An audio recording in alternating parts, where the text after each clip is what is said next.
Ndagushimiye kandi muhaye ikaze ugiye kureba iyi video. Tugiye kurebera hamwe urutonde rw'inyamaswa 10 zinebwe kurusha izindi mu isi y'inyamaswa.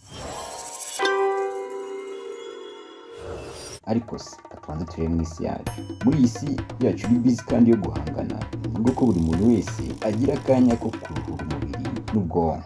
Ariko twe nk'abantu twizera ko iyo ibyo bibaye igihe kinini tubyita ubunebwe. Ariko se no mu isi y'inyamaswa niko bimeze?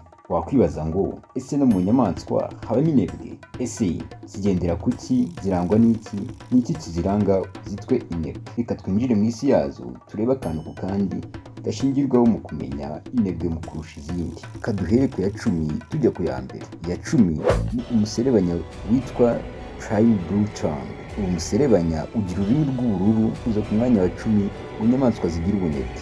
Iyi miserebanya iboneka muri Australia, ikaba yibera mu myobo nk'ibitagangurirwa. Itungwa n'udusimba duto tuza kuri ya myobo tukaba twagwa muri wa mwobo, ko yirirwa iryamye muri wa mwobo itegereje ka gasimba ukagwa muri wa mwobo wayo, akaguyemo nikutungwa nako. Uyu muserebanya ubunebwe bwayo bugaragarira mu buryo yirirwa mu mwobo itegereje ko ka gasimba kayigwa mu kanwa, kuko yirirwa yasamye. Ibaza aho ubunebwe bwayo butayemera kuba yajya kunywa n'amazi, igategereza ibitonyaga by'imvura kugira ngo izanywe amazi.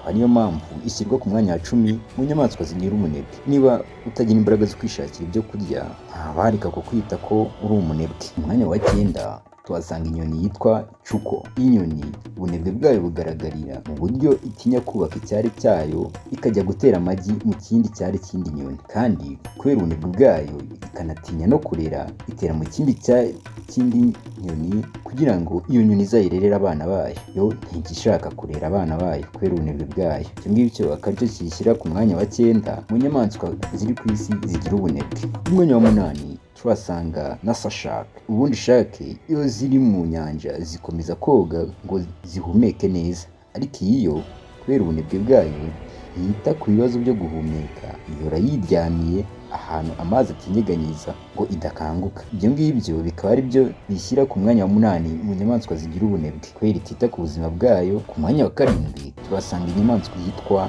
Giant Panda. Iyo ubunebwe bwayo bugaragarira mu gihe isinzira, kuko isinzira amasaha 10 y'umunsi, andi masaha yamara iri kurya. Akazi iba ifite ni ukurya no gusinzira. Ibyo ngibyo bikaba bishyira ku mwanya wa 7 mu nyamaswa zigira ubunebwe bitewe n'uburyo isinziramo. Tujye ku mwanya wa 6. Mu mwanya wa 6 turasanga inyamaswa yitwa Echidna. Ni akanyamaswa gato gateye nk'ikinyogote, akenshi kagaragara nijoro kuko gatinya izuba. Izuba rirakangiza cyane, kamara amasaha 12 gasinziriye. Utu tunyamaswa wadusanga muri Australia, kagenda ku muvuduko muto cyane, akaba ari nayo mpamvu gashyirwa ku mwanya wa 6 mu nyamaswa zigira ubunebwe bitewe n'uburyo gasinziramo igihe kinini. Mu mwanya wa 5 turasanga inzoka yitwa Patrol. Iyi ni inzoka igenda gake cyane kurusha izindi, kandi biragorana kuyibona iri kugenda kubera ko isinzira amasaha 18 y'umunsi, mu gihe igize icyo irya kumara ibyumweru isinziriye kugira ngo ibashe kugogora ibyo yariye. Ibyo ngibyo bigatuma bishyira mu nyamaswa zigira ubunebwe. Ku mwanya wa 4 turasanga yitwa Hippopotamus, yo mu kinyarwanda twita imvubu. Ifatwa nka master w'abane kuko isinzira amasaha 16 na 20 buri munsi. Aho kandi igenda igasinzira munsi y'amazi, kuriya iyo zibonye ziri ku mukuka ziba ziri kota akazuba, kandi nabwo ziba ziri guhondobera. Iyo akaba ariyo mpamvu ituma ishyirwa ku mwanya wa 4 mu nyamaswa zigira ubunebwe. Mu mwanya wa 3 turasanga inyamaswa